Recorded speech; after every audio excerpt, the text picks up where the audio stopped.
They wish to plot against our Sepah, the Guard Corps. It is in the front line of confronting enemies of our 1979 Islamic revolution and has always defended the country. America has failed to block our advances, Khamenei, who controls the Guards, was quoted as saying by the state media. In spite of all the pressure over the past 40 years, Americans have failed to do a damn thing, and their vicious move will bear no fruit. Iranian President Hassan Rouhani also defended the Corps as protectors of Iran, saying in a televised speech that the United States holds a grudge against the Guards who have sacrificed their lives to protect our people, our revolution. Comprising an estimated 125,000 strong military with Army, Navy and Air units, the Revolutionary Guards, IRGC, also command the Basij, a religious volunteer paramilitary force, and control Iran's ballistic missile programs. The Guards' overseas Quds forces have fought Iran's proxy wars in the region. The United States has already blacklisted dozens of entities and people for affiliations with the Guards, but not the organization as a whole. The long tense relations between Tehran and Washington took a turn for the worse last May when Trump pulled out of a 2015 nuclear deal between Iran and 6 world powers, reached before he took office, and reimposed sanctions. Tehran retaliated by naming the United States Central Command, CENTCOM, as a terrorist organization and the U.S. government as a sponsor of terror.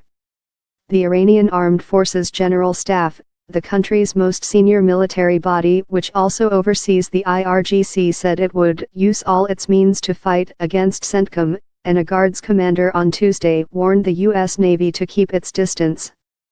Mr. Trump, tell your warships not to pass near the Revolutionary Guards boats, ISNA news agency reported a tweet from Mohsen Rizvi as saying. Iran's arch-regional rival, Saudi Arabia, welcomed the U.S. action on Tuesday, but Iraqi Prime Minister Adel Abdul Mahdi said it could have negative repercussions on Iraq and the region.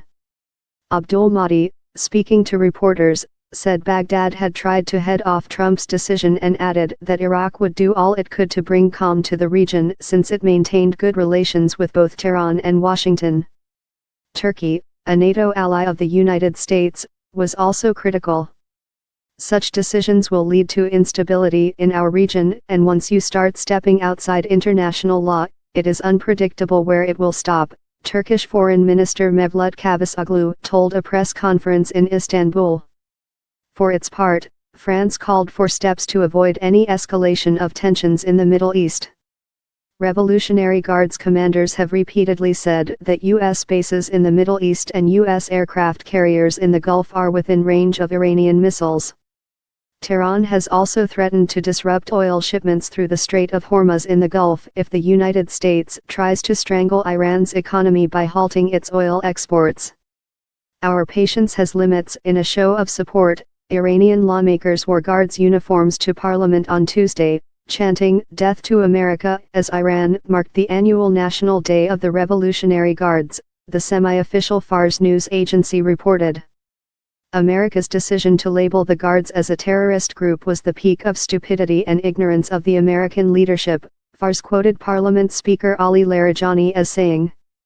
Iran has so far continued to comply with the nuclear deal, but its clerical rulers have threatened to withdraw from it and to resume the suspended Iranian uranium enrichment program if other signatories to the pact fail to protect Iran's interests.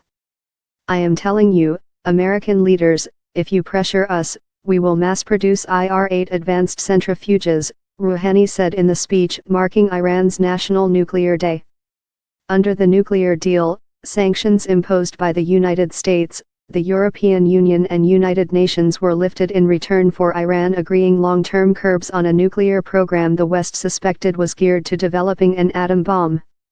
The Trump administration says the nuclear deal did not do enough to curb Iranian meddling in regional affairs or restrict its development of ballistic missiles.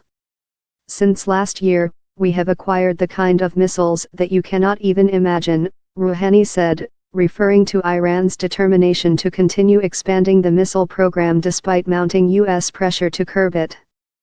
Co-signatories Britain, France, and Germany are trying to salvage the nuclear deal and set up in January a mechanism to allow trade with Tehran and circumvent U.S. sanctions.